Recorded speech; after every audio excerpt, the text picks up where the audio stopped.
पर यदि आपको सही में अगर शंकर का दर्शन करना है तो अपने भीतर उसको खोजने का प्रयास करें।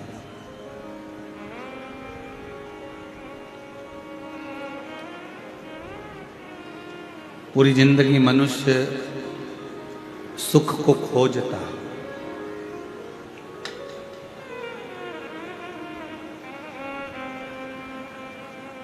और पूरा जीवन जब वो सुख खोज खोज कर थक जाता है तब आखिरी में एक हाथ थोड़ा सा ऊंचा रखो, थोड़ा सा ऊंचा।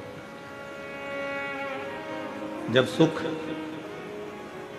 खोजते खोजते वो थक जाता है तब आखिरी में वो फिर प्राणों को त्याग देता है और मृत्यु की सैया पर सो जाता है।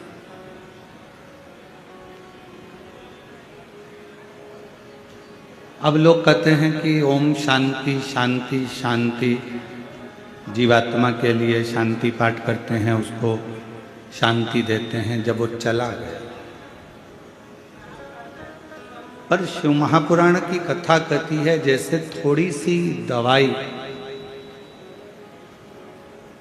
रोग को शांत कर देती है, थोड़ी सी दवाई शरीर के रोग को शांति देती है, उसी तरह शिव महापुराण की अगर 5 मिनट की भी कथा मिल जाए तो वह हमारे जीवन को शांति प्रदान करे।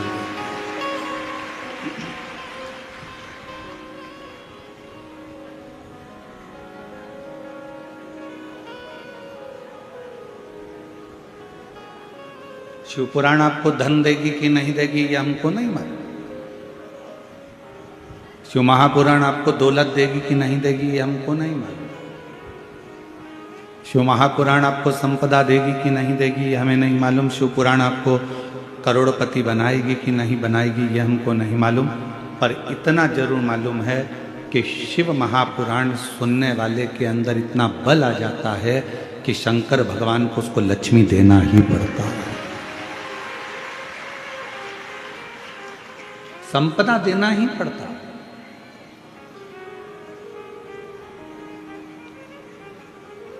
और खाली न जाता कोई दर से तुम्हारे, खाली न जाता कोई दर से तुम्हारे।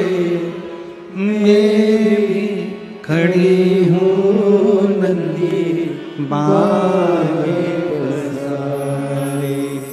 अपने हृदय से लगा लो, गिरा जा रहा उठा लो, भोले अपने दर से अब तो न टालो, गिरी जा रही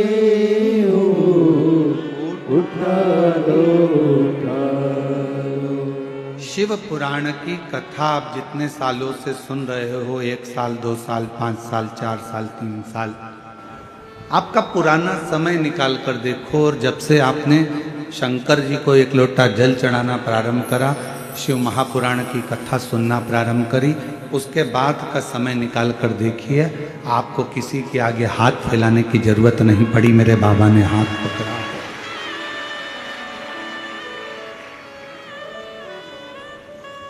आपको कहीं जाना नहीं पड़ा,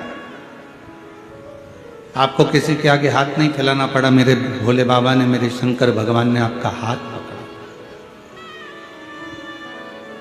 इसलिए भगवान शिव जी से कहना तुम हमें धन दो चाहे नहीं दो, हमें संपदा दो या ना दो, हमें वैभव दो ना दो, हमारे को कुछ दो चाहे ना दो, गाड़ी बंगला दो चाहे ना दो, पर शंकर जी से कहना हमें हमारे घर में अच्छे संस्कार देना, जिससे हम भगवत भजन में लगेंगे तो आपकी कृपा से हमें दौलत अपने आप मिलती चलेगी। हम अपना परिश्रम, हम अपनी मेहनत, हम अपना संघर्ष कर सके। हम अपनी मेहनत, अपनी लगनता से आगे बढ़ सके।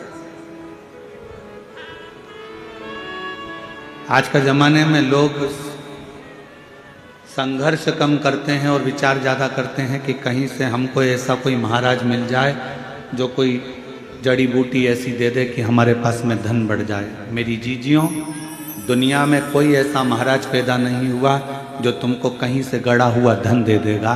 आपकी मेहनत से बड़ी दुनिया में कोई दौलत नहीं है, आपके संघर्ष से बड़ा कोई धन नहीं। आप जितनी मेहनत करेंगे, आप जितना परिश्रम करेंगे,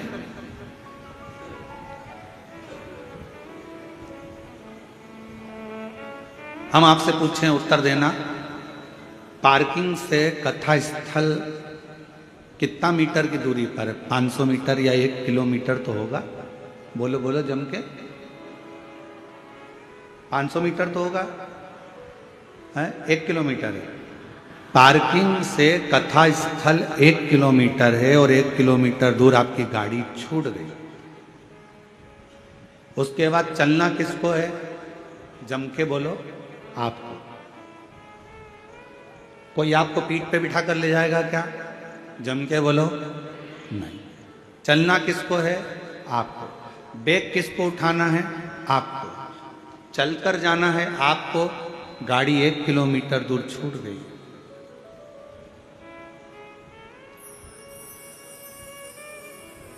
आपको बढ़ना है, आगे बढ़ते जाना। गाड़ी पीछे छूट गई है। संसार, परिवार, कुटुंब, कबीला, नाते, रिश्ते, ये एक पार्किंग तक तुम्हारा साथ देंगे। उसके बाद तो तुम्हें अकेले चलते जाना है और अपनी मंजिल तक पहुंच जाना। रिश्तेदार भी एक पार्किंग तक तुम्हारा साथ देंगे। पार्किंग आई, रिश्तेदार उतर गए, वहीं गाड़ी छोड़ दी। नातेदार, कुटुंब, कबीला, हमारे अपनों और पराये सब एक पार्किंग तक साथ देंगे। उसके बाद में आपको अकेले मंजिल तक पहुंचना। फिर वहां कोई दूसरा नहीं है।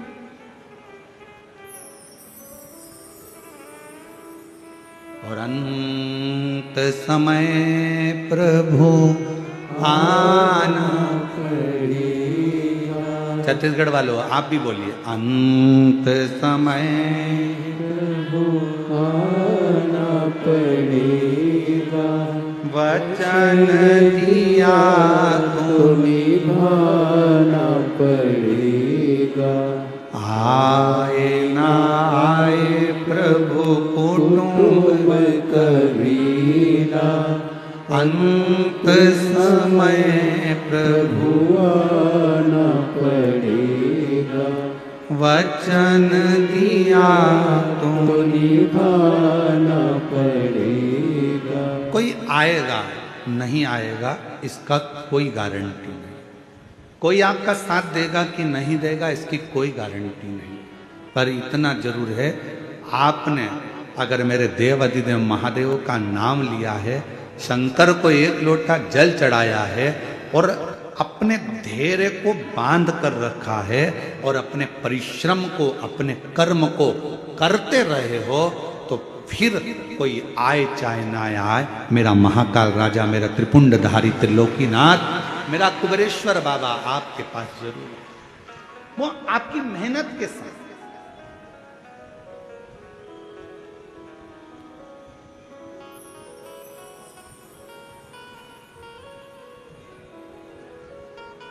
मेहनत करो ही ना और आखिरी में तुम कह दो कि भगवान तो मेरा साथ ही नहीं दे रहा। दुकान खोलो ही ना और कहो कि ग्राहकी नहीं आ रहा है। पशुपतिनाथ का व्रत कर रहे हो और कहते हो कि मेरा बाबा सुनता ही नहीं है। मैंने 5 बार व्रत कर लिया, 4 बार कर लिया। व्रत करना मूल नहीं है, दिल को लगाना मूल है।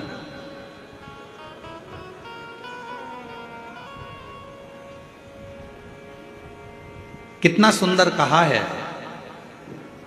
सोमवार का व्रत है, पशुपतिनाथ का व्रत है, 16 सोमवार का व्रत है, संकट सोमवार का व्रत है, प्रदोष का व्रत है, शिवरात्रि का व्रत है। उस दिन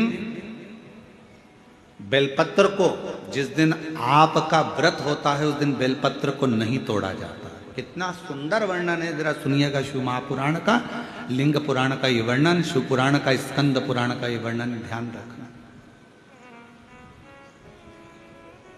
जिस दिन आपका सोमवार का व्रत है उस दिन बेलपत्र नहीं तोड़ा जाता। जिस दिन आपका पशुपतिनाथ का व्रत है उस दिन आप बेलपत्र नहीं तोड़ोगे वृक्ष से।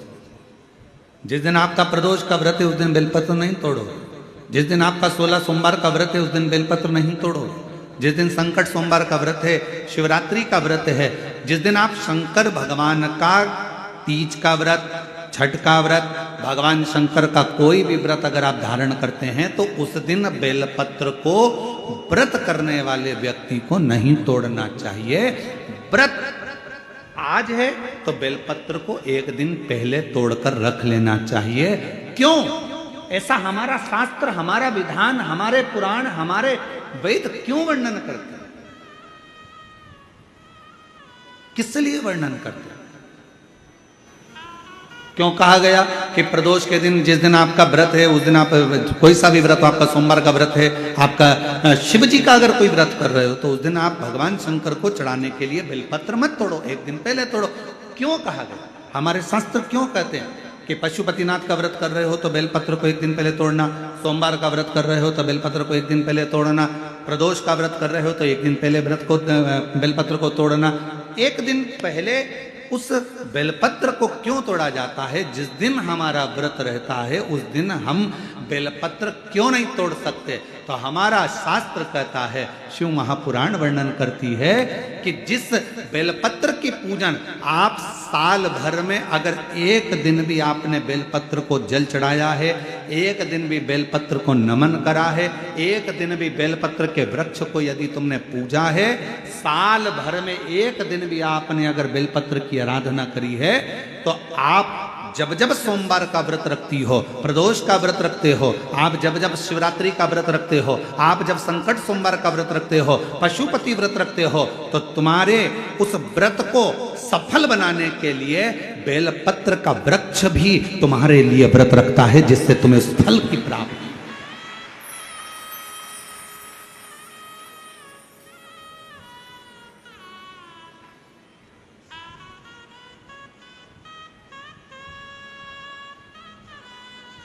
कथा सुनने आ रहे हो? घर के बाहर बेलपत्र का पेड़ है, कथा श्रवण करने जा रही हूं, बेलपत्र का वृक्ष है। नहीं, आपको अगर कथा सुनने जा रहे हो तो बेलपत्र अगर चढ़ाना है तो एक दिन पहले आप बेलपत्र को उतारो। कथा सुनने के लिए जा रही हूं और बेलपत्र रास्ते में से तोड़ लिया, कथा में जाकर बैठ गई, बेलपत्र शिव पुराण को समर्पित कर दिया या कथा में समर्पित कर दिया, या विचार करा कि मेरा बेलपत्र व्यासपीठ तक जाएगा, झोली में डाल दिया।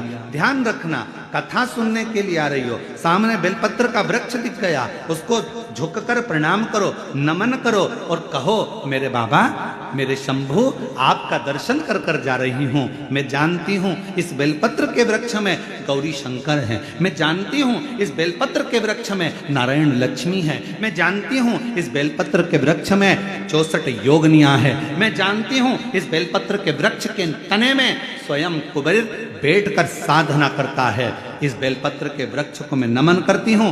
बाबा, आपसे प्रार्थना करती हूँ कि मैं कथा सुनने के लिए जा रही हूँ, जब मैं कथा सुनकर वापिस आऊँ ना, हे बेलपत्र महारानी, हे बेलपत्र के वृक्ष, हे शंकर, ऐसी कृपा करना कि मेरी खाली झोली को भंडार से भर देना, उसको नमन करो।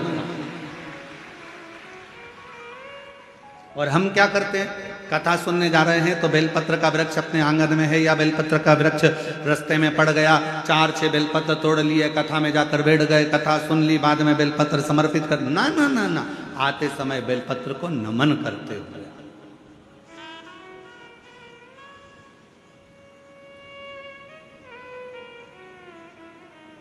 प्रणाम करते हुए,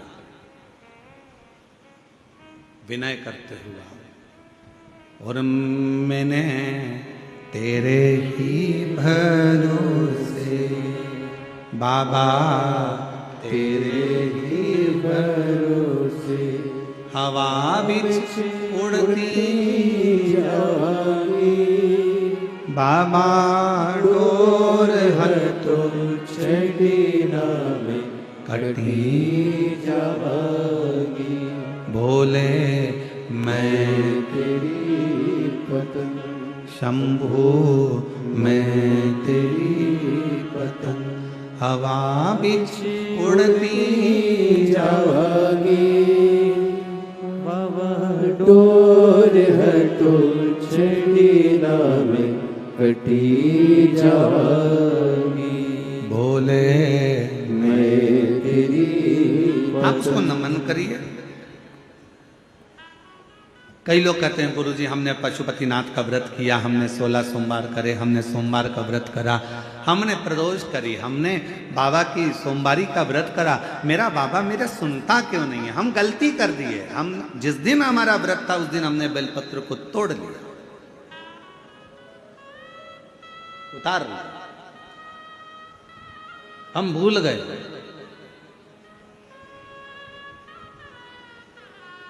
हम सबसे कहेंगे अगर YouTube पर हमारी पूर्व की कथा डली हो, एक पुष्प शिव महापुराण की कथा, त्रिपुंड शिव महापुराण की कथा, बेलपत्र शिव महापुराण की कथा, जब पुरानी जो YouTube पर हमारे YouTube पर अगर डली हो तो वो कथा को आप निकालना, उसको एकांत में बैठकर थोड़ा सा श्रवण करना कि पुष्प का महत्व क्या है।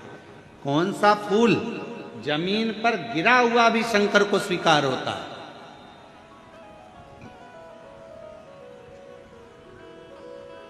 कौन सा पुष्प शिव को किस स्थान पर चढ़ाया जाए। क्यों सोमवार, अष्टमी और ये अन्य जितनी तिथियां होती हैं, अमावस्या, पूर्णिमा, प्रदोष, चतुर्दशी, त्रयोदशी, ऐसा वर्णन उसमें आता है कि इन दिन बेलपत्र को नहीं तोड़ा जाता। अष्टमी, नवमी, ये तिथियां हैं, क्यों नहीं तोड़ा? किस लिए?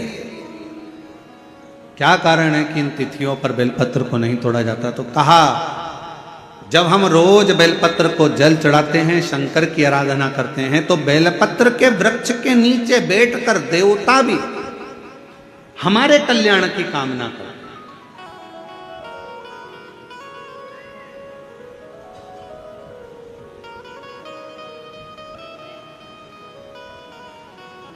कितनी बड़ी बात लिखी है। लिंग पुराण को उठाकर अगर आप पढ़ेंगे तो उसमें लिखा है 1.25 किलो सोने के सिंहासन पर, कितना किलो? जम के बोलो जरा, आवाज नहीं आई। 1.25 किलो सोने के सिंहासन पर मखमल का गद्दा बिछाकर एक शालिग्राम भगवान की मूर्ति, शालिग्राम भगवान की शिला रखकर उस पर सोने का छत्र 0.5 किलो का लगाकर हीरों और पन्नों से शालिग्राम भगवान का श्रृंगार कर कर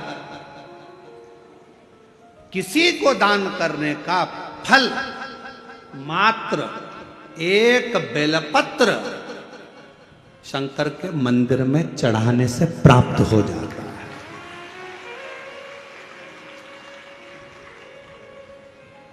कितने किलो सोने का सिंहासन? बोलो बोलो, जम के बोलो जरा। 1.25 किलो। छत्र कितने का? 0.5 किलो। हीरे, रतन, माणिक, मोती, सोने से जड़े हुए शालिग्राम भगवान को सिंहासन पर रखकर दान करने का जो पुण्य होता है, 1000 अश्वमेध यज्ञ का बराबर का जो पुण्य होता है, हजारों सर्वोत्तम यज्ञ करने का जो पुण्य होता है, सोम यज्ञ करने का जो पुण्य होता है, वो एक बेलपत्र शंकर भगवान को चढ़ाकर भगवान शिव को अर्पित करने से प्राप्त हो जाता है। और ऐसा यज्ञ का फल मेरा विश्वास करता है, मेरे छत्तीसगढ़ वासियों के लिए, मेरे संपूर्ण देशवासियों के लिए, मेरे संपूर्ण विश्व में रहने वाले शिव भक्तों के लिए, ये मेरा दिल कहता है कि इतना बड़ा दान मेरा मन करता है कि आप सब हफ्ते में कम से कम एक दिन ऐसा आता होगा कि आप भी एक बेलपत्र शंकर को चढ़ाते होगे, तो समझ लेना कि आपने भी अश्वमेध यज्ञ, सोम यज्ञ और स्वर्ण सिंहासन, स्वर्ण छत्र का दान अपने जीवन में कर लिया।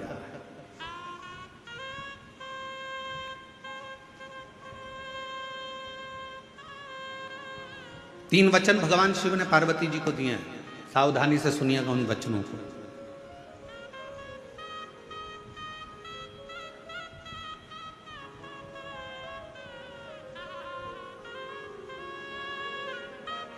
दो वचन तो काशी के हैं और एक वचन अमरनाथ की गुफा का। तीन वचन मेरे भगवान शंकर ने पार्वती जी को दिए हैं, जिसमें से दो वचन काशी के हैं कि काशी में शंकर भगवान से पार्वती जी कहती हैं, जिस पति पत्नी में आपस में झगड़ा हो उसमें प्रेम बढ़े, ये वचन दीजिए। शिव जी ने वचन दिया, पति पत्नी अगर झगड़ा करेंगे तो उनमें आपस में प्रेम बढ़ेगा। झगड़ा करने के बाद प्रेम बढ़ता है, स्नेह बढ़ता है। दूसरा वचन दीजिए, काशी में अगर कोई मरेगा तो उसको गुरु मंत्र तुम्हें देना पड़ेगा, तारण मंत्र तुमको देना पड़ेगा। शंकर भगवान ने वचन दिया कि काशी के अंदर अगर कोई मरेगा तो उसको तारण मंत्र में दूंगा, तारक मंत्र में दूंगा। और अमरनाथ की गुफा में तीसरे नंबर का वचन भगवान शंकर ने दिया, शिव जी ने दिया, बाबा जग कल्याण के लिए एक वचन चाहिए। क्या? भूल से भी अगर कोई एक बेलपत्र का स्पर्श मात्र कर ले, स्पर्श मात्र कर ले, अगर भूल से भी अगर कोई बेलपत्र को छू ले या बेलपत्र का स्पर्श कर कर आपकी आराधना में या किसी को दान में दे दे, तो वो संसार सागर में दूसरी बार जन्म ना ले, वो आपके धाम में जाकर विराज नहीं। वचन दीजिए। पुनरपि जननम पुनरपि मरणम के प्रपंच से छुड़ा देता है एक बेलपत्र का पौधा।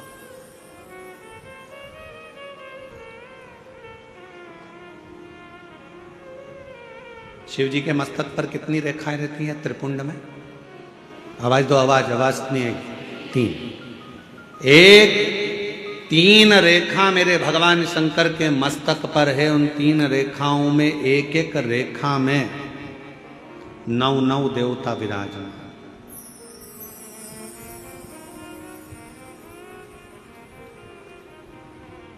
एक रेखा में 9 देवता, दूसरी रेखा में 9 देवता, तीसरी रेखा में 9 देवता। ऐसे शिव जी की त्रिपुंड रेखाओं में 27 देवताओं का वास।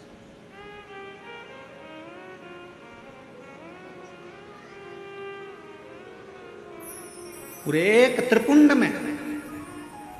आप रोड पर से चल के आते हो, बहुत सारे तिलक लगाने वाले आपको मिलते हैं, उन्होंने अपनी थाली में फूल रख रखा है, ऐसा फूल रख रखा है, उस फूल से आपका पूरा सिर रंग देते हैं। बोलो बोलो, सही है कि गलत है? अरे बोलो तो जम के।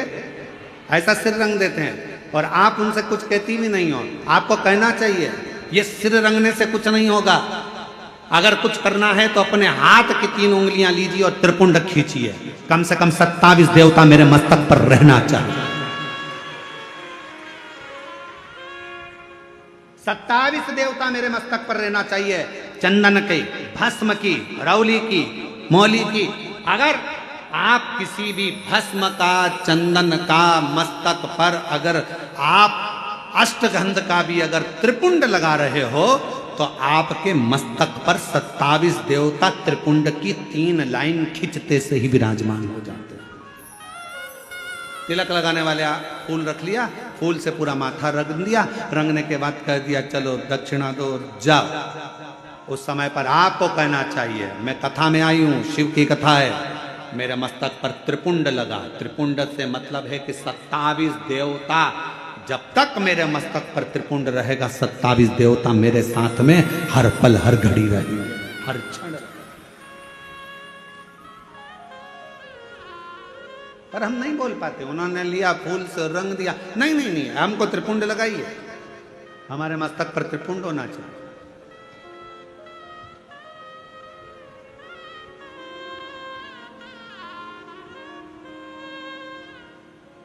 शिव जी के मंदिर जा रहे हो, भगवान शंकर का जल है, उसको भी मस्तक पर त्रिपुंड के भाव से लगा सकते। भस्म है, भाव से लगा सकते। और यदि कुछ भी ना लगा सको तो फिर एक काम करो, शंकर के मंदिर में जब जाओ, झुककर जब प्रणाम करो तो अपना मस्तक शिव के चरणों में झुककर प्रणाम करोगे तो जो शिव भक्त आएंगे उनके चरण की रज आपके जब मस्तक पर लगेगी तो आपका कल्याण कर देगी, आपका उद्धार कर देगी, कल्याण कर देगी।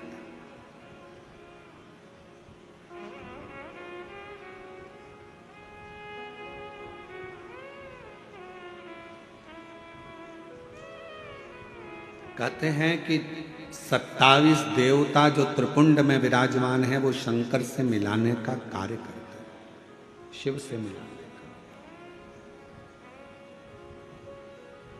बाकी सी लटक गई, नैनों में अटक गई, कब तुम दर्श दिखाओगे। बाकी सी लटक गई, नैनों में अटक गई, कब तुम दर्श दिखाओगे। हिचक्याना रुके भोलेनाथ, मने थारी याद सतावे। ओ काशी के भोलेनाथ, मने थारी याद सतावे। याद सतावे रुदन आवे, याद सतावे रुदन आवे, याद सतावे।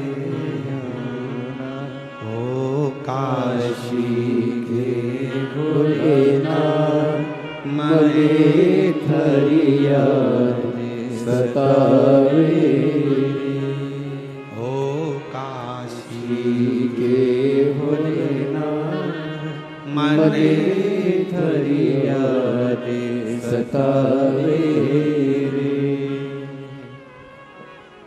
हिचक्याना रोके भोलेनाथ, हिचक्याना रोके भोलेनाथ, मने थारी याद सतावे। ओ काशी के भोलेनाथ, मने थारी याद सतावे। आप उसको जब मस्तक पर त्रिपुंड में 3 रेखाओं में जब 27 देवता विराजमान हो जाते हैं तो वो शिव से मिलाने का कार्य करते हैं। शिव से कितना सुंदर एक व्याख्यान आया ब्रह्मा जी का। ब्रह्मा जी जब झूठ बोल दिए और झूठ बोले तो भगवान शंकर को क्रोध आ गया।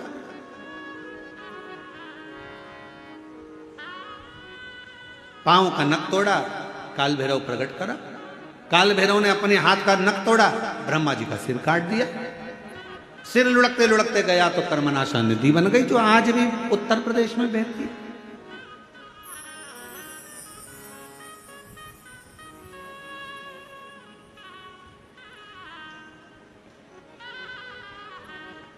निवेदन करा भगवान विष्णु ने भगवान शिव जी से, बाबा ब्रह्मा जी का सिर कटा है, ये कटा हुआ सिर ना जाने कहां जाएगा, आप कृपा कर कर इसको बट वृक्ष बना दीजिए।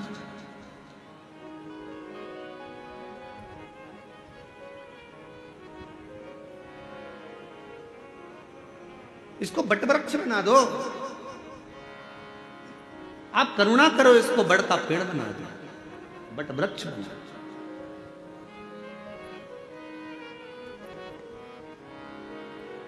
शिव जी ने भगवान नारायण की बात सुनकर ब्रह्मा जी के कटे हुए सिर को बड़ का पेड़ बना दिया। शंकर भगवान उसी बड़ के पेड़ के नीचे विराजमान हो गए। शिव जी का नाम बटकेश्वर महादेव। बटकेश्वर महादेव एक नाम शंकर जी का ऐसा है जो व्यक्ति के कर्जे को समाप्त करता है। कर्जा करने के बाद व्यक्ति सोचता है मेरा कर्जा नहीं चूक रहा, बहुत ज्यादा टेंशन में चलता है। पैसा अगर कर्जा तुमने लिया है तो चुकाओगे भी तुम, तो फिर टेंशन करने की जरूरत क्या है। ज्यादा कर्जा हो गया महाराज, अब क्या करें। पति और पत्नी इतने डिप्रेशन में पहुंच गए कि आखिरी में अपने शरीर को ही त्याग दिया, मरने की तैयारी कर ली। ना ना ना, शिव महापुराण की कथा कहती है कर्जा तुमने करा है, कर्जा तुमने लिया है, चुकाओगे भी तुम, घबराना नहीं। कर्जा ज्यादा हो जाए तो बड़ के पेड़ के नीचे श्री शिवाय नमस्तुभ्यम का जाप करिए। बट वृक्ष के नीचे अगर कोई शंकर का शिवलिंग है उसका पूजन करिए। बट वृक्ष के नीचे कोई भगवान शंकर का अंश अवतार श्री हनुमान जी महाराज भी अगर किसी बट वृक्ष के नीचे विराजमान है उसका स्मरण करिए। शंकर का ही अंश स्वरूप आद्य शक्ति दुर्गा भवानी भी अगर बट वृक्ष के नीचे आद्य शक्ति भी बैठी हुई है तो उसका भी स्मरण करिए। बट वृक्ष के नीचे कोई देवता अगर विराजमान है उसका पूजन करिए, उसकी आराधना करिए, उसकी अर्चना करिए, उसका फल आपको मिलेगा, कर्जे से मुक्ति होगी। आप यह ना सोचिए कि शंकर जी तो है ही नहीं, बढ़ के नीचे हनुमान जी मिल गए, हनुमान जी का स्मरण कर लो। देवी जी मिल गई, देवी जी का स्मरण कर लो। शिव जी मिल गए, शिव जी का। सब एक। शिव महापुराण की कथा किसी देवता को तोड़ना नहीं बताती कि राम अलग है कि कृष्ण अलग है कि शंकर अलग है कि देवी अलग है कि देवता अलग है। शिव महापुराण की कथा कहती है सब में शिवोहम शिवोहम शिवोहम, सब में शिव समाया है। कथा वाचने वाला भी शिवमय और कथा सुनने वाला भी शिवमय होता है, कथा करवाने वाला भी शिवमय होता है। कहीं शिव से परे कुछ भी नहीं।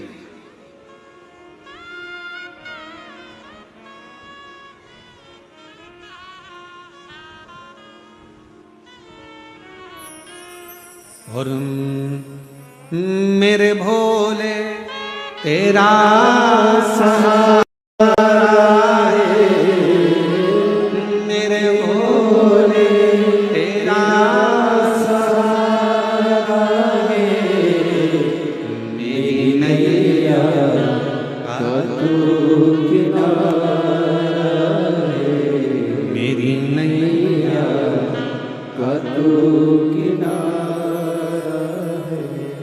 मेरे बाबा तुझे पुकारा है, मेरे बाबा तुझे पुकारा है, मेरी नैया का तू किनारा है। थोड़ा संघर्ष हो सकता है, थोड़ा कर्जा लिया है तो थोड़ा टेंशन हो सकता है, पर टेंशन बहुत बहुत स्मरण रखिए।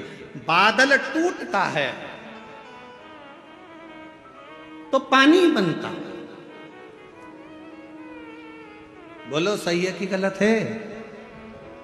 बादल टूटता है पानी बनता है। पृथ्वी पर मिट्टी टूटती है, अगर मिट्टी टूटती है तो अन्न बनता है। खेत को तैयार करने के लिए मिट्टी को तोड़ना पड़ता है।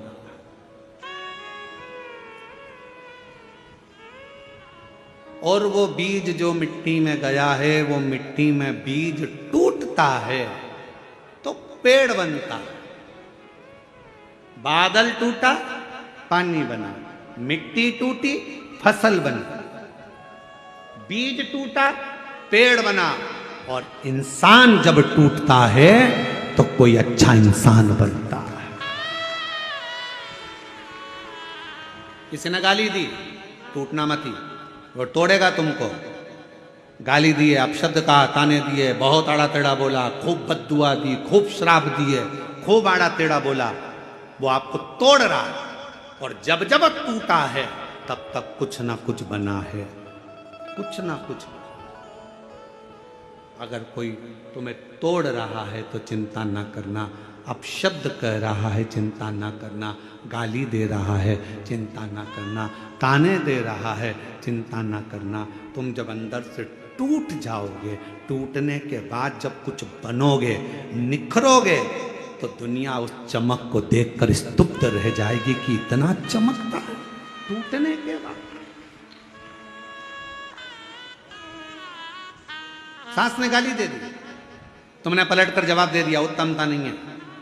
बहू ने अपशब्द कहा तो सास ने पलटकर जवाब दे दिया, उत्तमता नहीं है। इस मामले में श्रीमद् भागवत को पढ़ना चाहिए।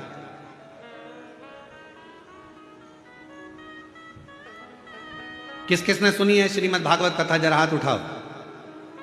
जिन जिन्होंने भागवत सुनी है जरा हाथ उठाओ। सब लोग सुनी है? सबने रख लो। द्रौपदी का चरित्र सुना है कि नहीं सुना है? अरे बोलो तो जम के। सुना है। क्या सुना था द्रौपदी के चरित्र में? द्रौपदी के सोते हुए 5 पुत्रों का वध कर दिया था अश्वत्थामा। बोलो सही है? द्रौपदी के सोते हुए 5 पुत्रों का वध कर दिया। मालूम पड़ा अश्वत्थामा ने मेरे पुत्र को मारा है। रो पड़ी, चीख पड़ी द्रौपदी, आवाज लगा रही है, स्वामी स्वामी स्वामी। पति द्वारकाधीश के चरणों में चरण दबा रहे थे। आवाज पहुंच गई द्वारकानाथ के पास में। द्वारकानाथ ने कहा, अरे भीम भाग कर जा, अर्जुन जल्दी भाग कर जा, द्रौपदी चिल्ला रही है। भीम ने कहा, अर्जुन ने कहा कि हम आपका चरण सेवा छोड़ दें? हाँ हाँ जाओ जल्दी से जाकर देखो क्यों रो रही है, क्यों चिल्ला रही है। जाकर सूचना मिली कि द्रौपदी के रोने का कारण इतना था कि द्रौपदी के 5 पुत्र जो सो रहे थे पलंग पर, उसको अश्वत्थामा ने काट दिया, शीश काट दिए, मार दिया। भीम अर्जुन ने कहा, क्या हुआ द्रौपदी? मेरे पुत्रों को मारा गया है। भीम अर्जुन दौड़ कर गए, अश्वत्थामा को पकड़ कर लेकर आए, द्रौपदी के सामने लाकर खड़ा कर दिया। हाथ में तलवार दे दी द्रौपदी के, ले द्रौपदी तलवार, इसने तेरे 5 पुत्रों को मारा है तो इसका शीश काट।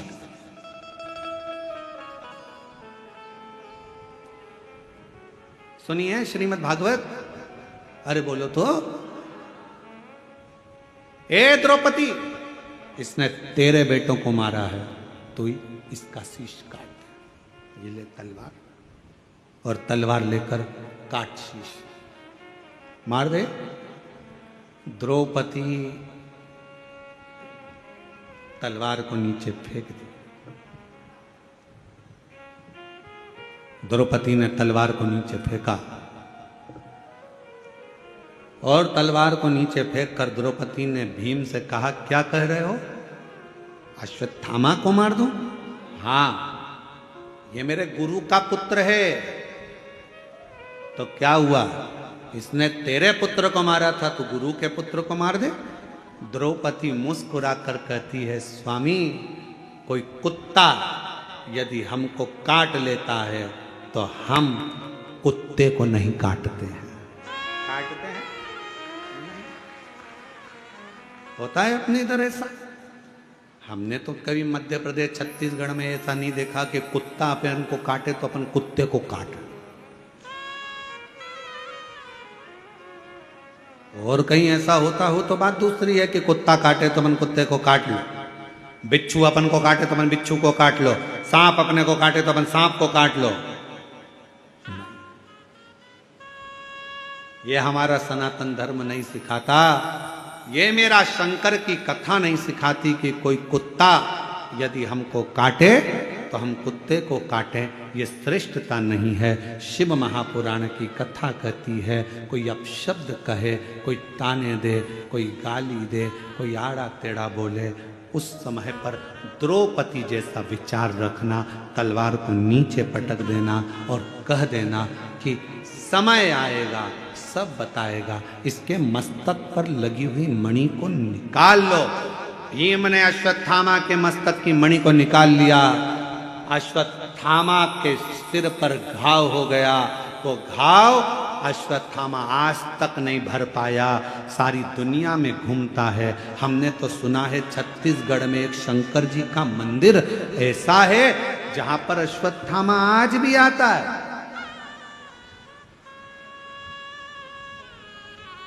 छत्तीसगढ़ की भूमि पर एक शिव का मंदिर ऐसा है जो पहाड़ों पर, पर्वतों पर, अमरनाथ केदारनाथ जैसा पहाड़ों के मध्य में है, और वहां आज भी अश्वत्थामा आता है और वहां के दियों का घी लेकर अपने मस्तक पर लगाता है।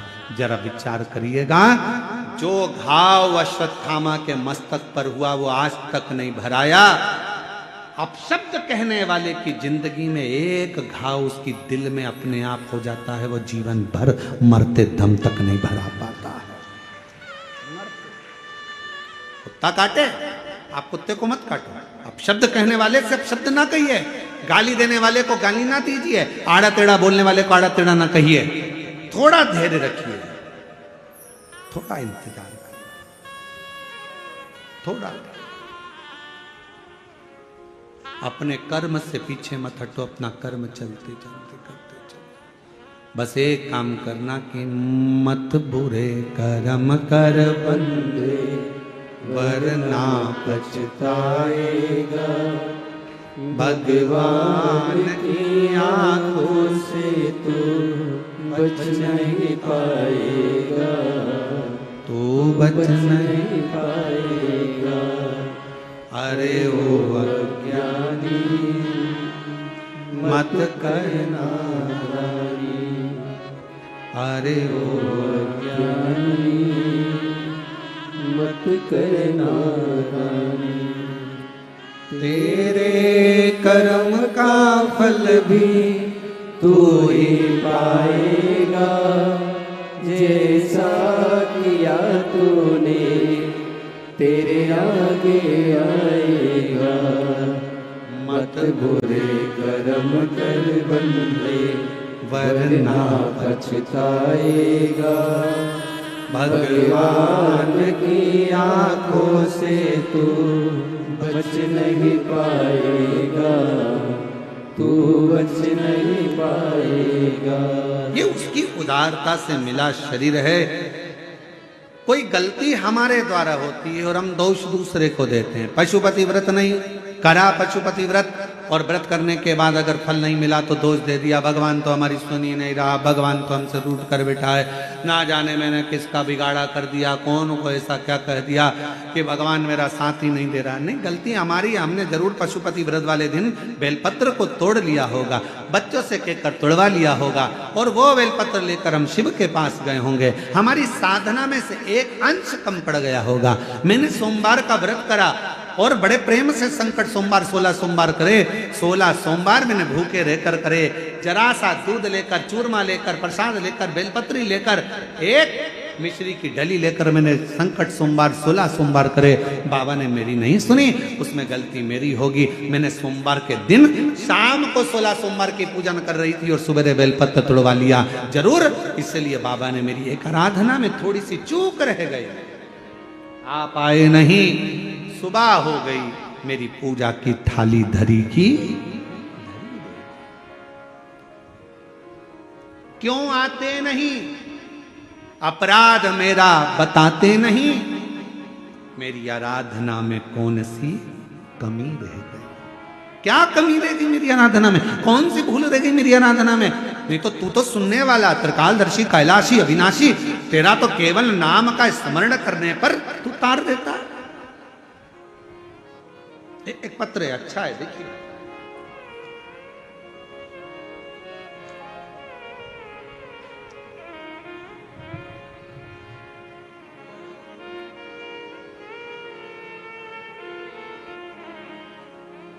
श्रीमती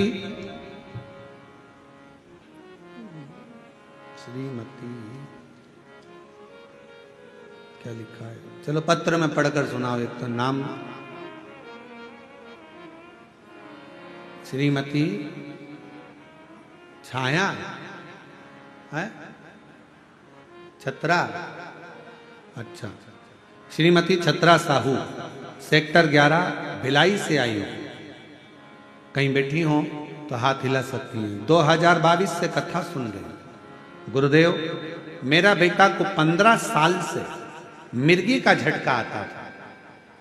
15 साल से मिर्गी का झटका आता था। बाबा की ऐसी कृपा हुई, बेलपत्र, शिव को एक लोटा जल और शिव महापुराण। कहीं बैठी हो तो बेलपत्र लेने के लिए आ सकती है। छत्रा साहू सेक्टर 11 भिलाई से आ सकती है। बाबा की ऐसी कृपा हुई, 15 साल से जो मिर्गी का झटका मेरे बेटे को आता था, बाबा की कृपा से उसका झटका आना बंद हो गया। मैं बाबा को यहां प्रणाम करने के लिए आया। विश्वास, शिव की आराधना। एक पत्र और अच्छा है, देखिए।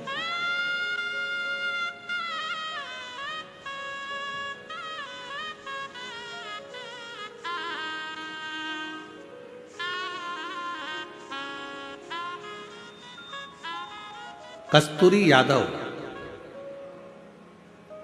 पति लव यादव, पता ग्राम रसायण है, रसायन। अरे तुम समझ गए ना, हाँ बस जान दो, ठीक है। कस्तूरी यादव, लव यादव, ग्राम डेज डेज डेज, जिला दुर्ग, छत्तीसगढ़, ठीक है। मोबाइल नंबर ये। एक लोटे जल का क्या वर्णन करूं गुरुदेव। मेरे पति का अचानक तबीयत बहुत खराब हो गया। पत्र पढ़ रहे हो ना, है दिख रहा है टीवी पर, ठीक है। तबीयत खराब हो गया, कहीं बैठी हो तो आ सकती हैं। कहाँ पहुंचे थे। मेरे पति का अचानक तबीयत खराब हो गया।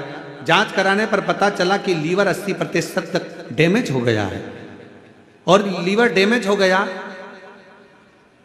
जिसमें खर्च लाखों का बताया गया। परेशान हो गए, अब करें तो क्या करें। फिर हमने कथा सुनना, रुद्राक्ष का जल, रुद्राक्ष लेकर आए। उस रुद्राक्ष का जल तांबे के कलश में रखकर शिव जी को चढ़ाते और पति को देना प्रारंभ करा। मैं बाबा को धन्यवाद देने के लिए आई हूं गुरुदेव। हमें नहीं पता कि रुद्राक्ष का जल में ऐसा क्या है, पर एक बात कहती हूं गुरुदेव, रुद्राक्ष का जल में ऐसा क्या है गुरुदेव, जो दवाई भी एक तरफ, और रुद्राक्ष के जल ने मेरे पति का लीवर ठीक कर दिया। 80% लीवर खराब था जो ठीक हो गया। कहीं बैठे हो तो आ सकते हैं। तीसरा पत्र, मैं खिलेश्वरी साहू, पति श्री कमलेश साहू, ग्राम संबलपुर, जिला राजनंदगांव, छत्तीसगढ़ से हूँ। गुरुजी, मेरी शादी को 11 वर्ष हो गए थे, कोई संतान का सुख नहीं था। इलाज करवाया डॉक्टरों का, वेदों का, सभी को, किंतु किसी प्रकार से हमारी परेशानी कम नहीं हुई। और हम लोग बच्चा गोद लेने हेतु प्रयास किया, उसमें भी 3-4 साल का समय लगेगा बोले। ऐसी बीच मेरी भाभी ने आपकी कथा टीवी पर सुनने का बोला और उपाय करने का कहा। मैंने भी कथा रायपुर गुड़ियारी में जाकर सुनी और 5 दिन कथा सुनकर बाबा से विनती करी, और बाबा की ऐसी कृपा हुई कि बाबा ने करुणा कर दी। और 16 अगस्त 2023 को मेरे घर में 11 साल के बाद संतान की प्राप्ति हो गई। मैं बाबा को यहाँ प्रणाम करने के लिए आई हूँ। अगर कहीं बैठे हो तो आ सकते। और तेरी कृपा का भरोसा कब किस पर बोझा, जरा सी हम पर कर दो, ओ जरा सी हम पर कर दो। जिस पर भी हो गई तेरी करुणा कृपा, वो भव पार हुआ, भव पार हुआ। पापी हो चाहे जितना, उसका भी बाबा उद्धार हुआ, उद्धार हुआ। और गिद्ध अजामिल कणिका जैसे मेरे मन को भाए, जरा सी हम पर कर दो, ओ जरा सी हम पर कर दो। तेरी कृपा का क्या है भरोसा, कब किस पर हो जाए, जरा सी हम पर कर दो, ओ जरा सी हम पर कर दो। आप शिव को भजो। कर्जा हो गया गुरुजी, कर्जा हो गया गुरुजी, बहुत तकलीफ है गुरुजी, बहुत तकलीफ है गुरुजी, बहुत तकलीफ है, बहुत कष्ट है, बहुत परेशानी है, बहुत तकलीफ है, बहुत तकलीफ है। बोलने से कुछ नहीं होगा, मेहनत करना पड़ेगी, परिश्रम करना पड़ेगा, संघर्ष करना पड़ेगा, और बाबा के धाम में जाकर, बाबा के मंदिर में जाकर एक लोटा जल बट वृक्ष की छांव में कहीं मेरा शंकर बैठा मिल जाए तो उसका गुणगान स्मरण।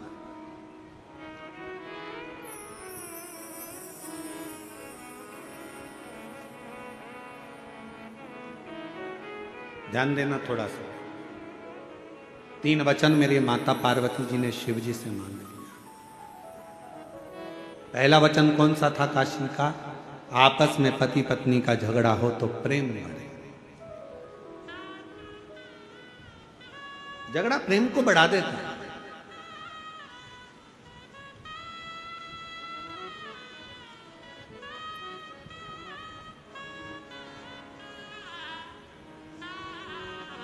इसलिए हम कई बार माताओं से कहते हैं कितना भी झगड़ा हो जाए तो लड़के मायके मत जाओ।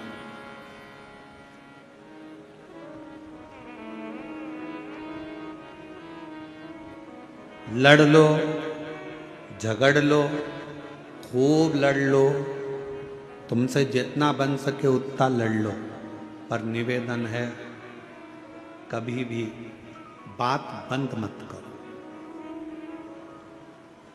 लड़ाई कितनी भी हो जाए पर बात बंद नहीं करना, क्योंकि बात चालू रहती है तो एक ना एक दिन लड़ाई का भी एंड हो ही जाता है, लड़ाई समाप्त हो ही। बात बंद ना करना। आज के बाद मैं तुम्हारा मुंह नहीं देखूंगी। चली गई मायके।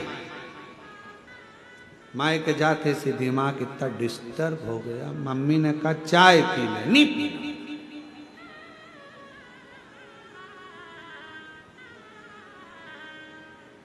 अब बोल के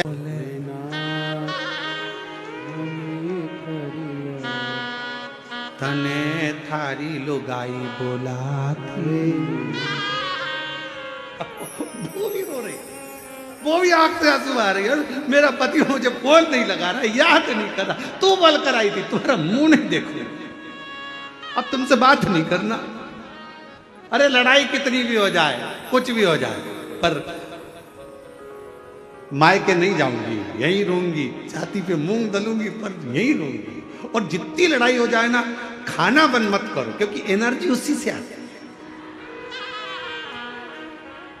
अब मालूम पड़े लड़ाई में तुमने कह दिया मैं खाना भी नहीं खाऊंगी ना, लाई बेटी लाई बेटा लाया, मम्मी मम्मी मम्मी थोड़ा सा लो, मम्मी थोड़ा सा लो, मम्मी थोड़ा सा, मम्मी के नहीं खाना, बड़ा क्या ले जाके खाना बंद कर दिया। अब तुम इतना लड़ोगी तो तुम्हारे में एनर्जी तो पूरी आना चाहिए ना, इसलिए कम से कम जिस दिन लड़ाई हो उस बार 4 बार खाओ, बल तो पूरा आना चाहिए। आ जाइए। और बाकी सी लटक गई और नैनों में अटक गई, कब तुम दर्श दिखाओगे। बाकी सी अटक गई, नैनों में अटक गई, कब तुम दर्श दिखाओगे। क्या नानवे भोलेनाथ, मने थारी याद सतावे रे। पति का लीवर खराब हो गया था, शिव जी की कृपा से डॉक्टरों ने लाखों रुपए का बोला था ऑपरेशन का, पर बाबा की कृपा से पुनः लीवर काम करना प्रारंभ करा। एक बार जोरदार ताली बजाकर साथ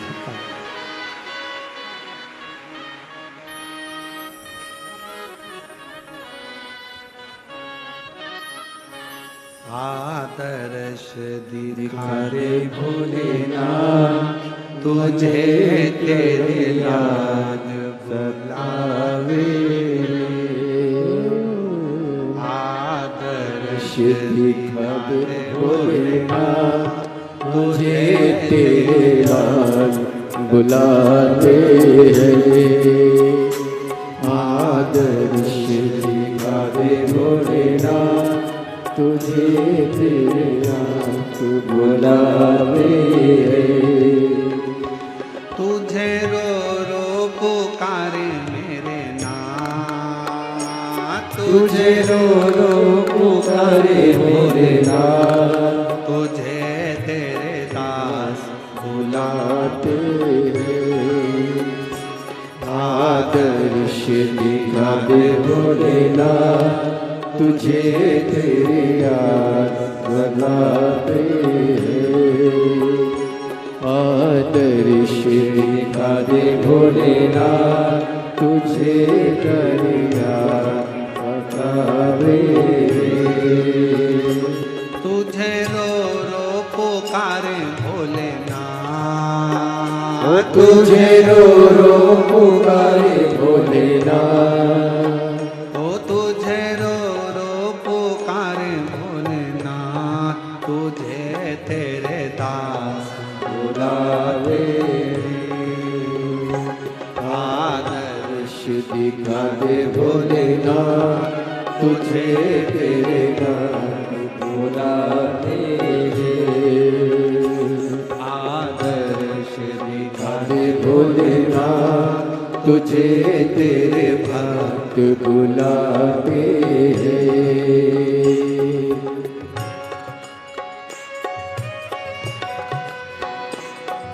दोनों हाथों से पीछे वाले भी, सारे जितने भी हैं।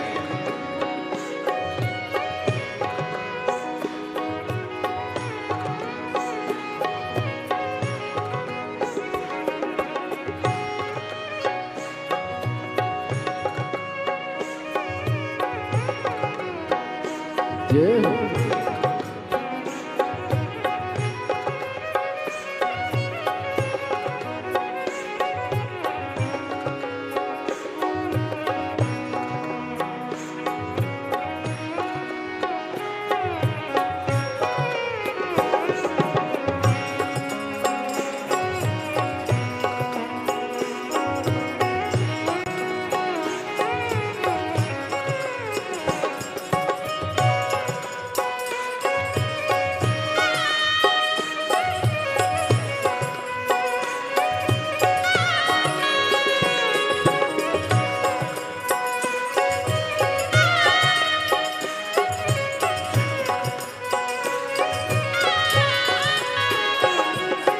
आँखों के आंसू सूख चुके हैं, अब तो दर्श दिखा दे।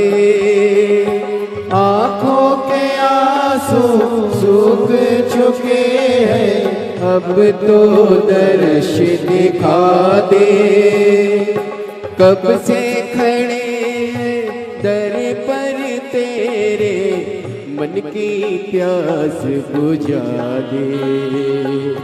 कब से खड़े हैं दर पर तेरे, मन की प्यास बुझा दे।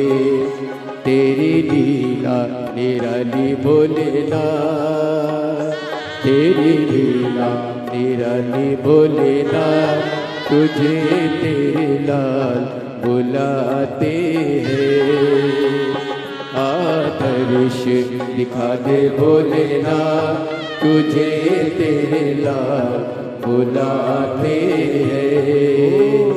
तुझे रो रो पुकारे मेरे नैन, तुझे रो रो पुकारे मेरे नैन, ओ तुझे रो रो पुकारे मेरे नैन, ओ तुझे रो रो पुकारे मेरे नैन, तुझे तेरे लाल बुलाते हैं। आदर्श दिखा दे भोलेनाथ, तुझे तेरे भक्त बुलाते हैं। आदर्श दिखा दे भोलेनाथ, तुझे तेरे भक्त बुलाते हैं।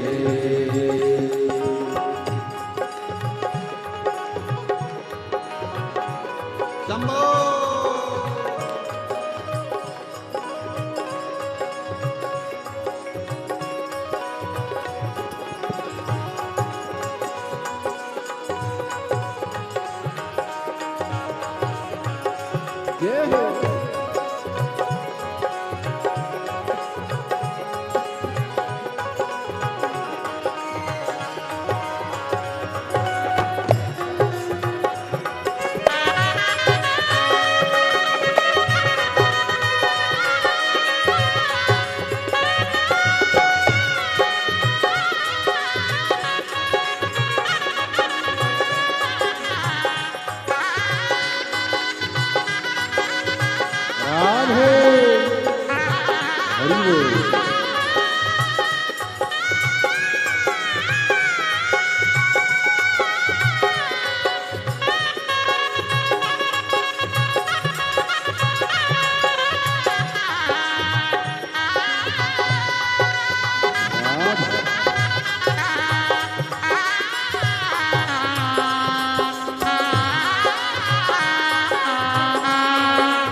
बीच भंवर में नैया पड़ी है, आकर तो पार लगा दे। बीच भंवर में नैया पड़ी है, आकर तो पार लगा दे। तेरे सिवा मेरा कोई नहीं है, आकर गले से लगा ले। तेरे सिवा मेरा कोई नहीं है, आकर गले से लगा ले। क्यों देर लगाते हो लेना, क्यों देर लगाते हो लेना, तुझे बुलावे आदर्श दिखा दे बोलेना, तुझे तेरे बुलावे। आदर्श दिखा दे बोलेना, तुझे तेरे बुलावे। तुझे रो रो पुकारे मेरे नैन, तुझे रो रो पुकारे मेरे नैन, तुझे रो रो पुकारे मेरे नैन, मुझे रो रो पुकारे मेरे नैन, तुझे तेरे लाल बुलाते हैं। आदर्श दिखा दे बोलेना, तुझे तेरे लाल बुलाते हैं। आदर्श दिखा दे बोलेना, तुझे तेरे लाल बुलाते हैं। आदर्श दिखा दे बोलेना, तुझे तेरे लाल बुलाते। आदर्श दिखा दे बोलेना, तुझे तेरे लाल बुलाते। तुझे रो रो पुकारे मेरे नैन, तुझे रो रो पुकारे मेरे नैन, तुझे रो रो पुकारे मेरे नैन, तुझे रो रो पुकारे मेरे नैन, तुझे तेरे हाथ बुलाते। आदर्श दिखा दे बोलेना, तुझे मेरे हाथ बुलावे। आदर्श दिखा दे बोलेना, तुझे मेरे हाथ बुलावे। आदर्श दिखा दे बोलेना, तुझे मेरे हाथ बुलावे। महादेव अपने स्थान पर बैठकर भगवान शिव जी से अपने मन का भाव दिल से प्रार्थना करिए, हृदय से बाबा को विनय करिए, निवेदन करिए। बाकी सी लटक गई नैनों में अटक गई, कब तुम दर्श दिखाओ। बाकी सी अटक गई नैनों में अटक गई, कब तुम दर्श दिखाओ। हो काशी के भोलेनाथ मने हरिया सतावे। हो काशी के भोलेनाथ मने हरिया सतावे। भगवान शिव से विनय करिए, निवेदन करिए, प्रार्थना करिए, विनय करो। जहाँ जगह मिले वहाँ बैठकर विनती करो, निवेदन करो, बाबा से अपने मन का भाव। सभी लोग साथ में बाबा से विनय करेंगे, साथ में बोलें।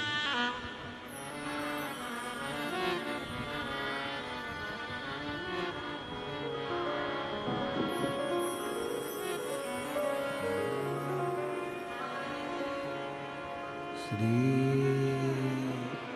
शिवाय नमस्तुभ्यं। श्री शिवाय नमस्तुभ्यं। श्री शिवाय नमस्तुभ्यं।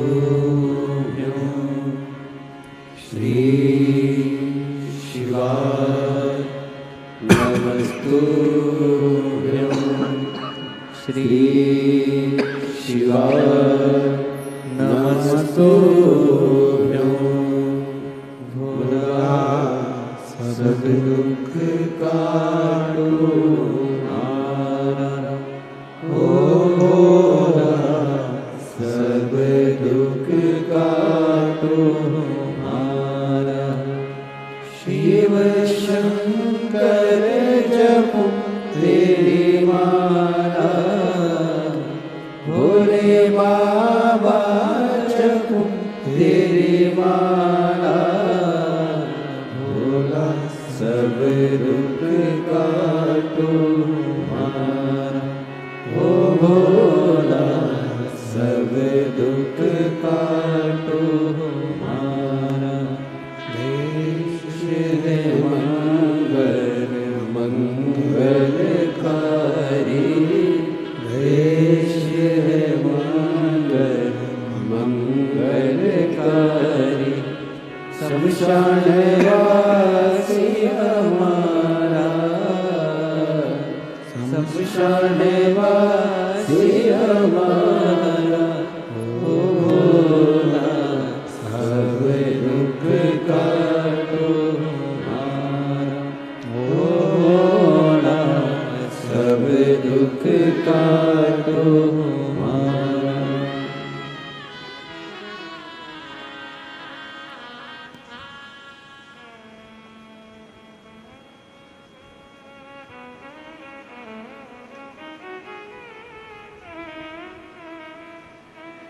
बाबा देवादिदेव महादेव भगवान शिव गोवर्धन त्रिकालदर्शी कैलाशी अविनाशी भगवान शिव की कथा कह रही है।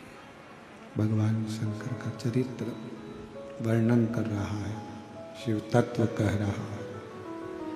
भगवान शंकर का पवित्र चरित्र वर्णन कर रहा है। जिस दिन अपना व्रत हो उस दिन बेलपत्र को ना तोड़ना।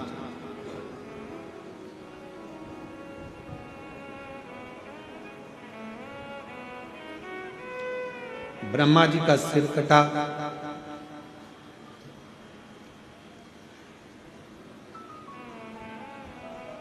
बट वृक्ष का पेड़ बना, शिव जी का उसके नीचे निवास हुआ। शिव जी का नाम वटकेश्वर महादेव। कौन से महादेव? वटकेश्वर।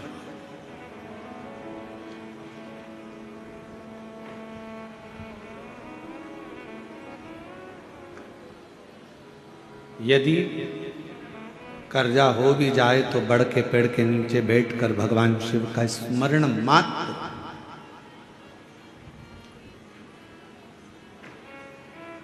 तीन वृक्ष कहे हैं।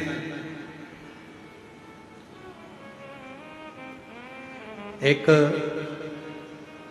बेलपत्र का वृक्ष, एक पीपल का वृक्ष, एक बड़ वृक्ष। अजय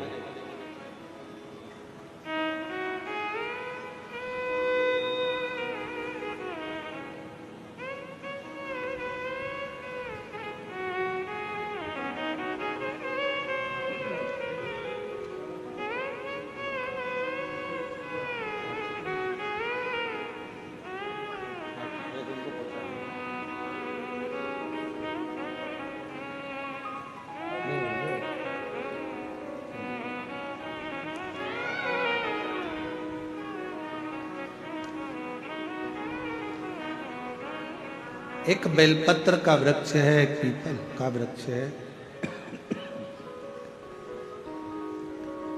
एक वट वृक्ष।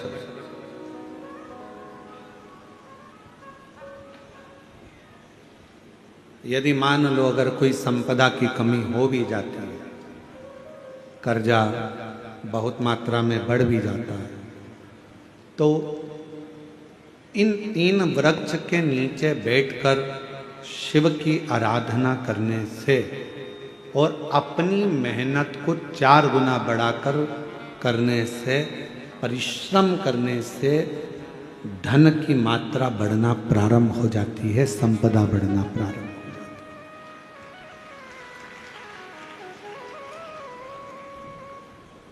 पर इन सब में सबसे मूल है आपका परिश्रम, आपकी मेहनत, आपका संघर्ष।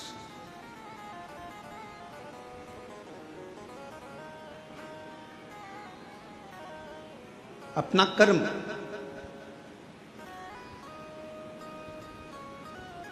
ब्रह्मा जी का सिर कट गया,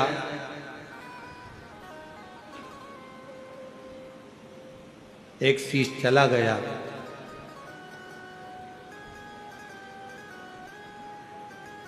भगवान नारायण ने भगवान शिव से कहा, जो शीश रहे हैं,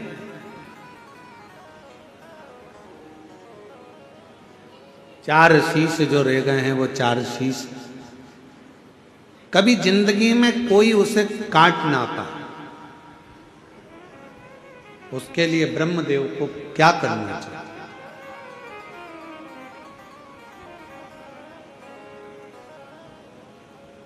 तब स्वयं भगवान शंकर ने कहा, ब्रह्मा के मस्तक पर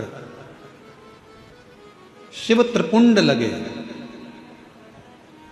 27 देवता जो त्रिपुंड की 3 लाइनों में, 27 देवता जो त्रिपुंड की 3 लाइनों में विराजमान हो जाते हैं, तो उस शीश को काटने वाला संसार में जन्म नहीं ले पाता है। एक त्रिपुंड में वो बल होता है, एक त्रिपुंड के अंदर वो शक्ति होती है।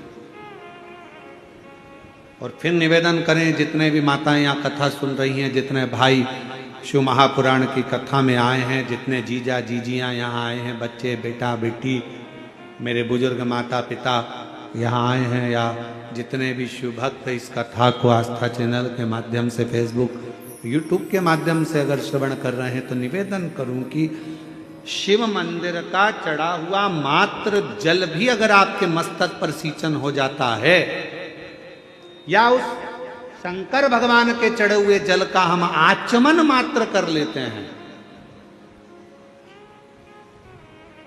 तो हमारे शरीर की सारी इंद्रियों को वो जल सात कर चलता है।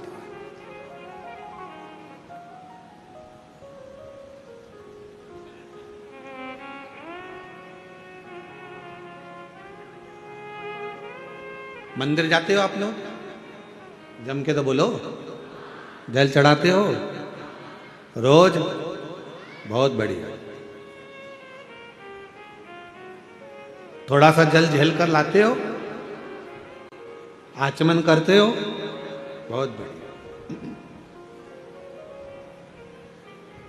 अब तुम अगर शंकर जी का चढ़े हुए जल का आचमन कर रही हो, शिव जी के मंदिर में जाकर एक लोटा जल चढ़ा रहे हो, तो फिर ये मान कर चलना कि आप साधारण नहीं हो।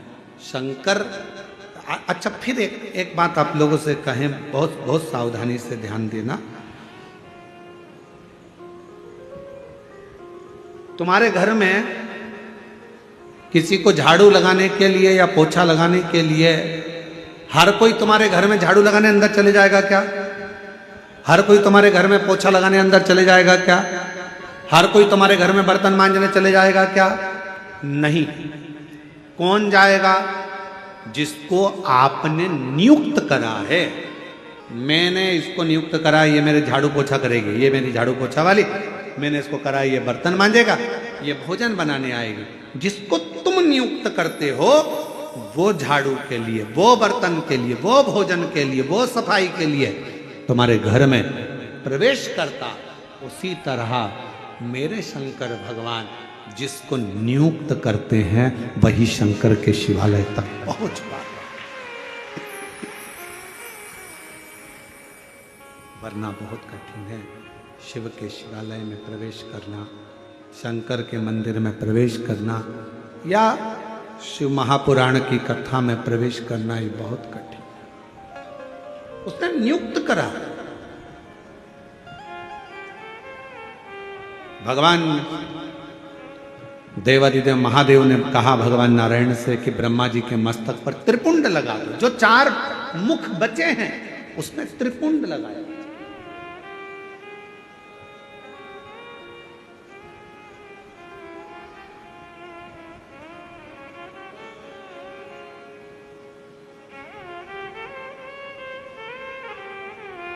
कई लोग हमसे कहते हैं गुरुजी आपके जे तिलक में चंदन की ये 3 बिंदियां नजर आती है त्रिपुंड के भाव से, तो ये 3 बिंदियां अर्थात 27 देवता इस मस्तक को संभालने के लिए रहे।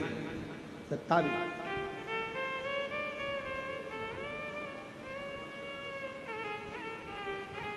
एक थोड़ा सा जल का आचमन भगवान शंकर को चढ़े हुए जल का, मात्र थोड़ा सा 2 बूंद जल भी अगर हमारे शरीर में चला जाता है तो उसका भी फल हमारी इंद्रियों को प्राप्त हो जाता है। दोष, हमारी तकलीफ, कष्ट, हमारी तकलीफें सब धीरे धीरे समाप्त हो, सब समाप्त। और शंभु शरण मांगू घड़ी रे घड़ी, दुख काटो दया करी, दर्शन आपो। शंभु शरण पड़ी मांगू घड़ी दुख काटो दया करी, दर्शन आपो। भगवान शिव की कथा कर रही है, भगवान शंकर का चरित्र कर रहा है, शिव महापुराण की कथा वर्णन कर रही है, शिव तत्व कर रहा है, शंकर भगवान की कथा की उदारता वर्णन कर रही है।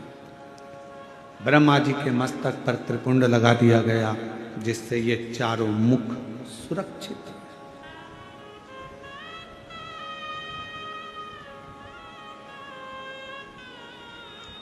फिर ब्रह्मा जी के हृदय में एक थोड़ा सा अहंकार है। जैसे देव ऋषि नारद के हृदय में अहंकार आ गया था कि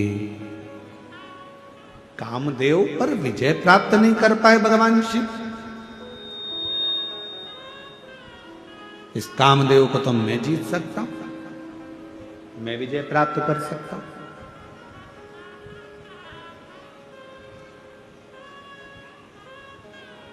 अपमान करा।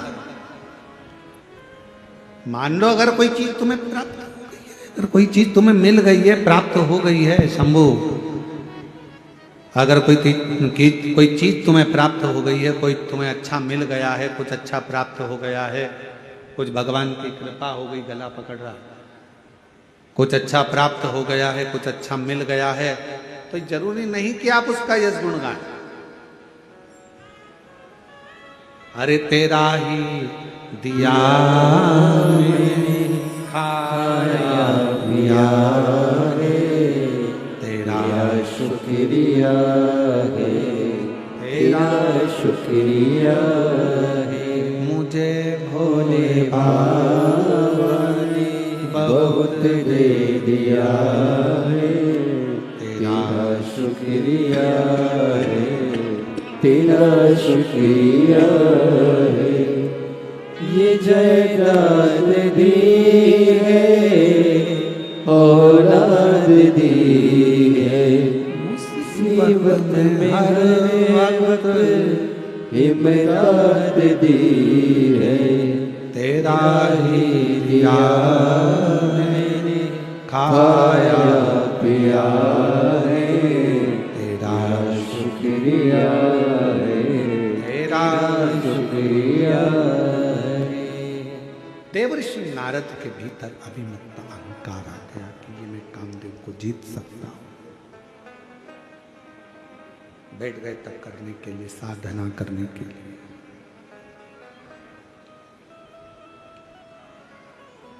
और कामदेव पर देवर्षि नारद ने विजय भी प्राप्त कर।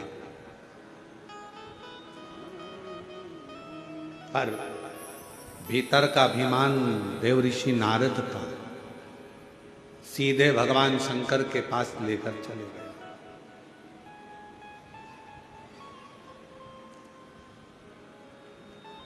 शिव जी का सबसे पहला काम है अपने भक्त को गले लगाने से पहले मेरे शंकर भगवान उसके भीतर के अहंकार को समाप्त कर देते हैं।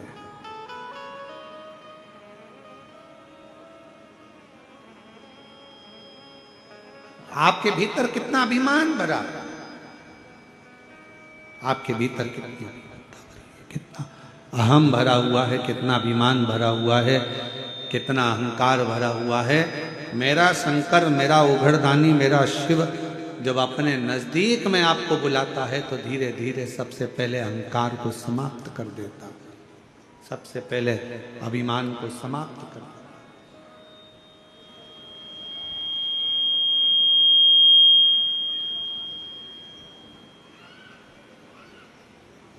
जिस चीज का आपको अभिमान हो, जो अभिमान हमारे भीतर भरा है वो शिव हमसे दूर कर देता है, बहुत दूर। इसलिए शिव महापुराण की कथा कहती है, भगवान शंकर का चरित्र कहता है कि जीवन में शिव महापुराण की कथा अगर तुम्हें 50 बार सुनने को मिले तो 50 बार सुनो, 1000 बार श्रवण करने को मिले तो 1000 बार श्रवण करो। शिव महापुराण की कथा बारंबार श्रवण करने का मौका मिले तो बारंबार श्रवण करो। क्यों? शिव महापुराण की कथा हमें अभिमान से दूर कर देती है और हमारे मन को एक बल देकर शंकर के करीब तो ले जाती है, साथ में हमें इतना बल प्रदान कर देती है कि हम अपने जीवन में विजय के पथ की ओर अग्रसर हो जाए।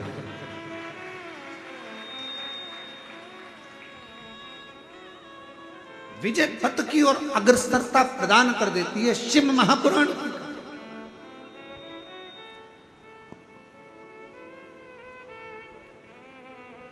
देवऋषि नारद का अहंकार, देवऋषि नारद की अभिमत्ता शिव जी के सामने लगी।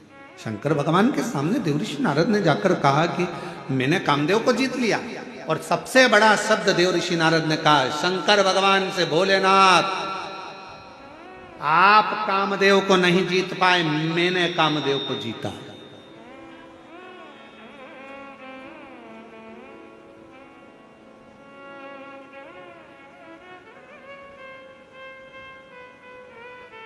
कई लोग कहते हैं गुरुजी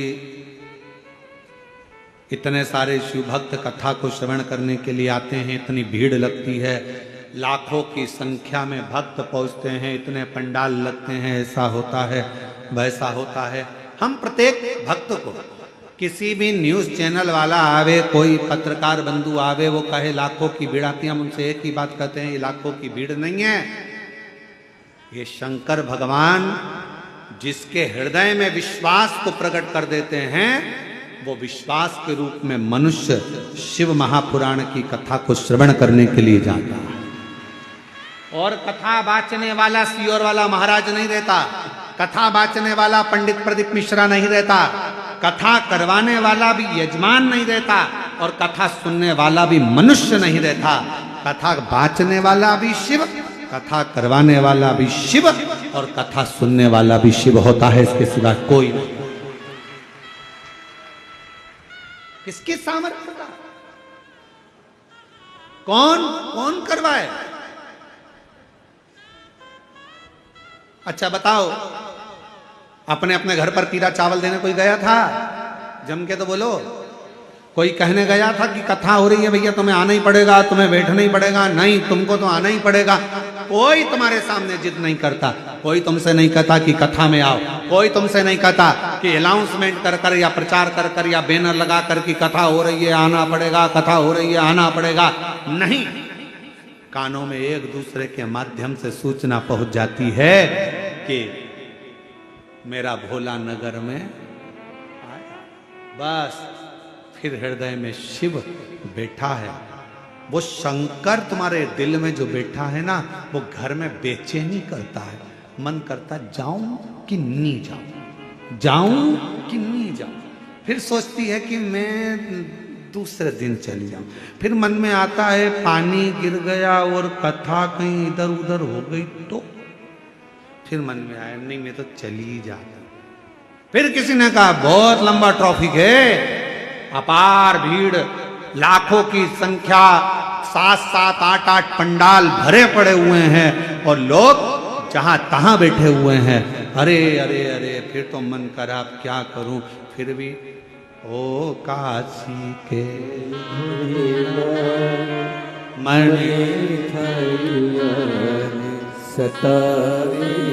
मन करा पहुंच गए।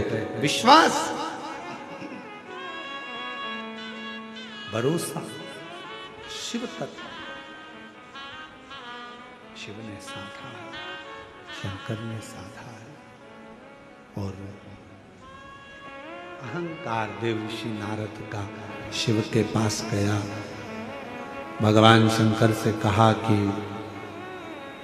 आप कामदेव को नहीं जीत पाए और मैंने कामदेव को जीत लिया, मैंने जीता है।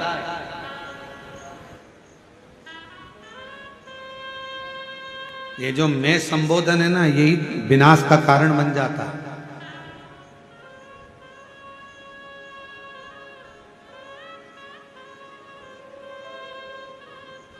कभी मत कहो कि मैंने करा।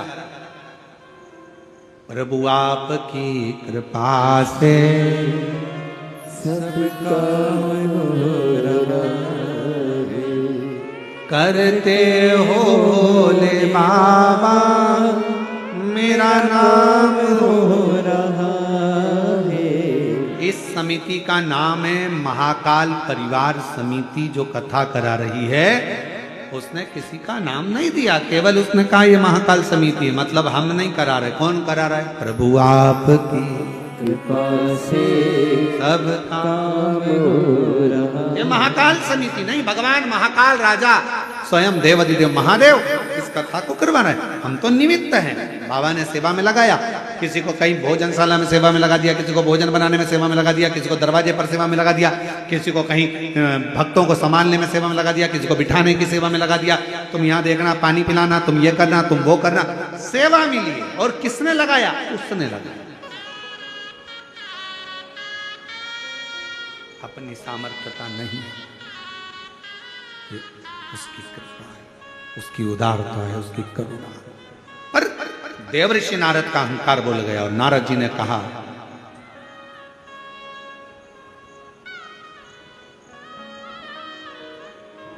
भोले बाबा आप कामदेव को नहीं जीत पाए, मैंने काम को जीता है।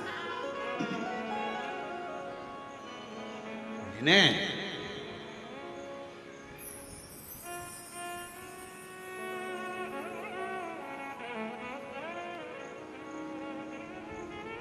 अब दो शब्द हैं, पकड़िएगा इन दो शब्दों। ये काम हो सकता है, एक शब्द ये है। कौन सा शब्द है? बोलो, जम के बोलो। ये काम हो सकता है। और दूसरा शब्द है, ये काम मेरे सिवाय नहीं हो सकता। दोनों में अहंकार कौन सा है? जम के बोलो, जम के। ये काम मेरे सिवा नहीं हो सकता। तो दो शब्द हैं, ये काम हो सकता है और दूसरा शब्द है, ये काम मेरे सिवा नहीं हो सकता। मतलब मैं संबोधन जहां लग गया, समझ लेना वहां अहंकार आकर खड़ा हो गया।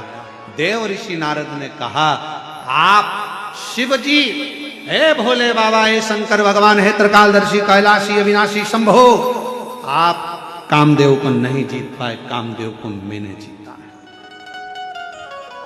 मैंने।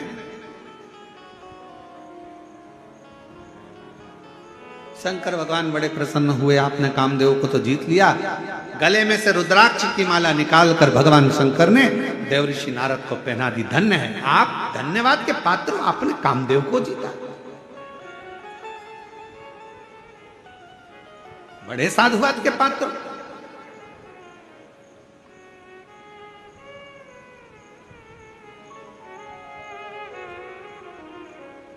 दस कथा भी सुन लो ना, 50 कथा भी सुन लो ना। कभी मुंह से मत कहना कि भगवान मैंने 50 कथा सुन रखी है, मैंने 10 कथा सुन रखी है। अरे तुमने नहीं सुन रखी है, उसने तुझे सुना रखी है अपने करीब में बुलाने के। उसने सुना रखी है। मैं कुछ नहीं करता, करता है सब वही। एक पत्र अच्छा है।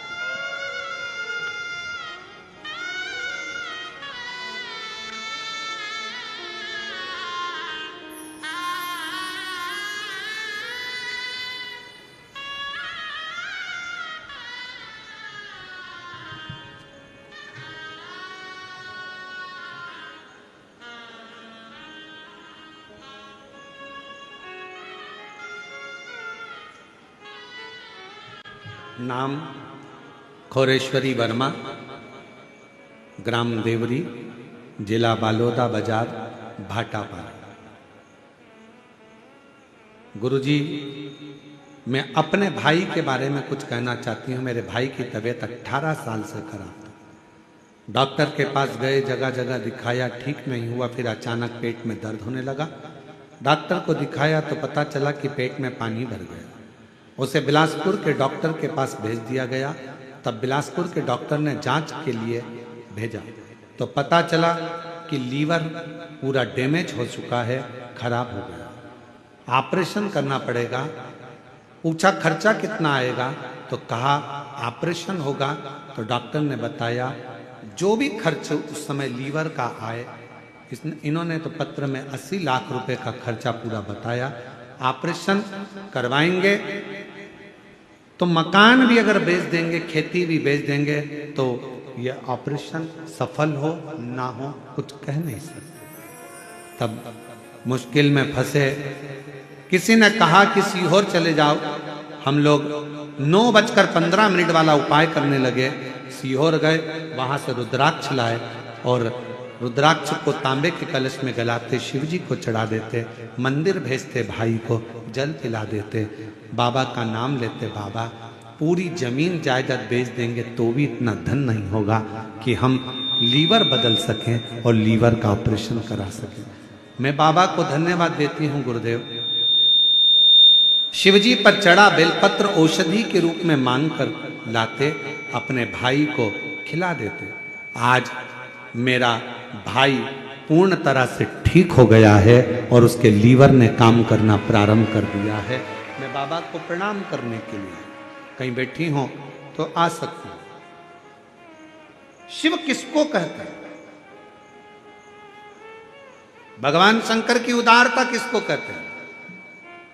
शिव का स्मरण किसको कहते हैं? एक पत्र और बड़ा सुंदर आया है। मैं छत्तीसगढ़ के जिला थाना दुर्ग थाना धमदा पोस्ट, पढ़ो जरा, छोटा ग्राम, छोटा ही है, पोस्ट छोटा ग्राम, गिरजाबाई साहू मेरे बेटे का नाम देव प्रसाद साहू है। कहीं बैठे हो तो आ सकते हैं। मेरा बड़ा बेटा जिसका नाम देव प्रसाद साहू है 20 साल से शराब पीता था।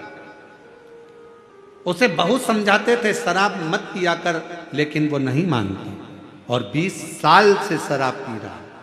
गुरुदेव, बहुत तकलीफ की जिंदगी चल रही थी। तब किसी ने बताया शिव महापुराण की कथा सुनो। घर पर टीवी पर शिव पुराण की कथा सुनना प्रारंभ करी। छत्तीसगढ़ दुर्ग जिले के कोड़िया गांव में गई, वहां जाकर कथा श्रवण करी, वहां की मिट्टी लेकर आई, बच्चे को उस मिट्टी शरीर पर लगाना प्रारंभ करी। बाबा से विनती करती, बेटे को मन शिवालय की ओर भेज दिया। भिलाई गई, वहां भी मैंने कथा का स्थान कराया।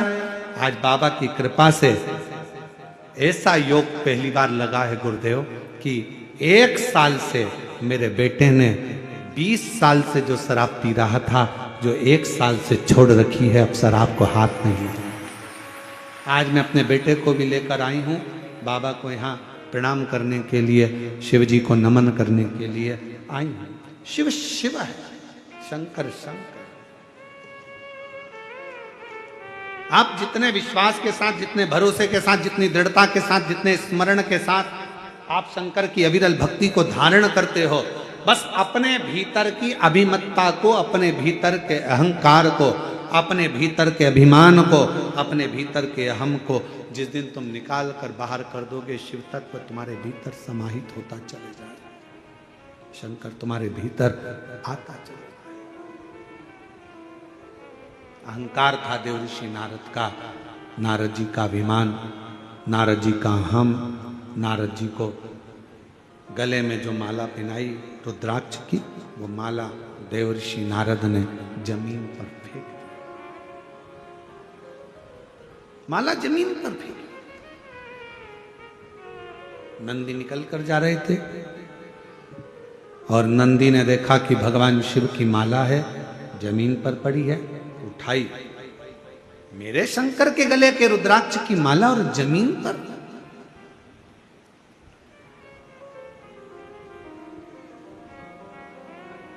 हमने कई बार कहा, आज फिर कर रहे हैं इस व्यासपीठ के माध्यम से, शिवोहम शिव महापुराण कथा के माध्यम से आज फिर एक बात कर रहे हैं।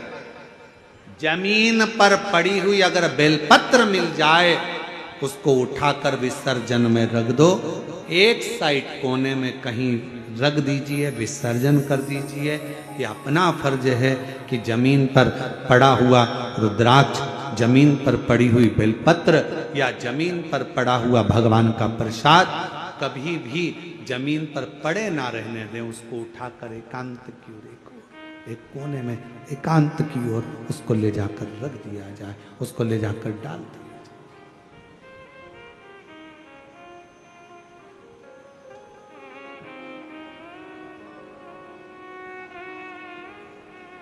नारद जी ने गलती कर दी, पड़ा था, उठाया नंदी ने, गलती हुई है। शिव जी ने कहा था नारद जी से, तुमने कामदेव को जीत लिया, ये बात तुम शंकर जी कहें कि भगवान विष्णु से मत कहें, भगवान नारायण से मत कहें। जाकर नारायण के सामने भी देव ऋषि नारद ने कह दिया कि मैंने कामदेव को जीता है, मैंने काम को जीता है, ये नारद जी ने कह दिया। भगवान विष्णु ने नारद जी के मुख से भगवान शंकर की निंदा को सुन लिया और नारद जी ने निंदा करी तो नारद जी का मुख तो बानर का लगा, पर भगवान विष्णु ने शंकर की निंदा सुनी इसलिए उनको घोड़े का मुंह लगा। जब नारद जी का अभिमान चले गया तब भगवान नारायण के चरण पकड़कर नारद जी बोले कि मेरा अभिमान तो चला गया, पर मैंने जो गलती करी है शंकर जी के अपमान की, शिव जी के अपशब्द की, शंकर को गाली दी, शंकर भगवान को अपशब्द कहा, शंकर भगवान को आड़ा टेढ़ा संबोधन करा, शिव जी को कहा कि आप काम को नहीं जीत पाए, मैंने काम को जीता है। ये मैंने शंकर भगवान का जो अपमान करा है, मेरा ये शिव का करा हुआ अपमान कहां पर जाकर समाप्त हो सकता है? मैं किस जगह पर जाऊं कि मेरे शंकर का किया हुआ अपमान समाप्त हो जाए? कहां जाऊं? किस स्थान, कौन सी जगह पर जाऊं? कहां जाऊं कि मेरा ये शिव जी का करा हुआ अपमान समाप्त हो जाए? तब भगवान नारायण ने कहा मैं शिव से पूछकर बताऊंगा। शंकर भगवान के पास भगवान विष्णु गए, निवेदन करा। नारद जी के अंदर जो अहंकार आ